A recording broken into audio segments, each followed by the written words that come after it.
ചേട്ടാ, ഈ സിലിണ്ടറുകൾ വലിയ തോതിൽ ലഭിക്കാത്തൊരു പ്രശ്നമുണ്ട്. മറ്റ് പല കടകളും പൂട്ടി. അപ്പോൾ നമുക്ക് അടച്ചിടേണ്ടി വരുന്ന ഒരു സാഹചര്യത്തിലേക്ക് പോവുമോ? സിലിണ്ടർ കിട്ടാനായിട്ട് വളരെ ബുദ്ധിമുട്ടാണ്. മിക്കവാറും അങ്ങനെ തന്നെ ആവുള്ളൂ. അടച്ചിടേണ്ട സാഹചര്യം വരുമെന്ന് തോന്നുന്നത്. അപ്പം ഏതെങ്കിലും മെനുകളിലൊക്കെ വ്യത്യാസം വന്നിട്ടുണ്ടോ? ഏതെങ്കിലും ഭക്ഷണമൊക്കെ കുറച്ചിട്ടുണ്ടോ ഈ സിലിണ്ടർ കിട്ടാത്തതിൻ്റെ പ്രശ്നം കൊണ്ട്? ഭക്ഷണമൊക്കെ കുറച്ചിട്ടുണ്ട്. 2-3 ഭക്ഷണങ്ങളാക്കിയിട്ടുണ്ട്. ഇപ്പോൾ കുറച്ച് ഐറ്റംസ് കുറയ്ക്കേണ്ടി വരും എന്തായാലും. ഈ ഗ്യാസ് ഏജൻസികൾ ബന്ധപ്പെടുമ്പോൾ അവരെന്താ പറയുന്നത്? അവർക്ക് കിട്ടാനില്ല എന്നാണ് പറയുന്നത്.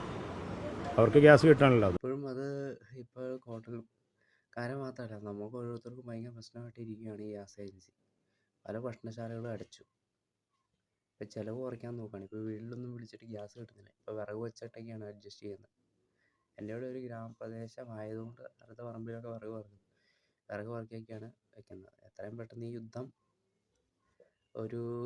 അവിടെയുള്ള ആൾക്കാരെ മാത്രമല്ല, ഇവിടെയുള്ള ആളുകളെയും അത് ബാധിക്കുന്നു എന്നുള്ള തെളിവാണ്.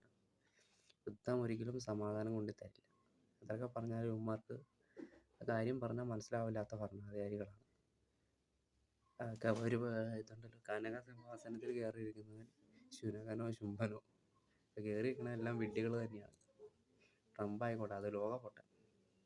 അവിടുത്തെ ഇറാൻ്റെ പ്രധാനമായിട്ട് അവർ തമ്മിലുള്ള യുദ്ധക്കളിയാണ്. പുള്ളിക്ക് കോട്ടും സൂട്ടും ഒക്കെ ഇട്ടിരുന്ന അവിടെ കസേര കയറ്റി അങ്ങ് ഇരുന്നാൽ ബാക്കിയുള്ളവനായിരിക്കും ഇവിടെ കിടന്ന് കഷ്ടപ്പെടുന്നത്.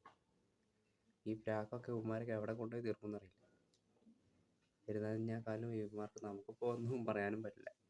അല്ലെങ്കിൽ പ്രാർത്ഥിക്കാനേ പറ്റുള്ളൂ. ഇപ്പോൾ ഞങ്ങളുടെ കമ്പനിയിലാണെങ്കിൽ ക്യാൻറ്റീനിൽ ഇപ്പോൾ ഒരാഴ്ചയായിട്ട് നൈറ്റിൽ നിൽക്കുമ്പോൾ കഞ്ഞി അത്യാവശ്യം നല്ല കറികളൊക്കെ ഉണ്ടാകും. ഇപ്പോൾ കഞ്ഞി, അച്ചാറ്, മോര്, ചിലവ് കുറച്ചിരിക്കുകയാണ്.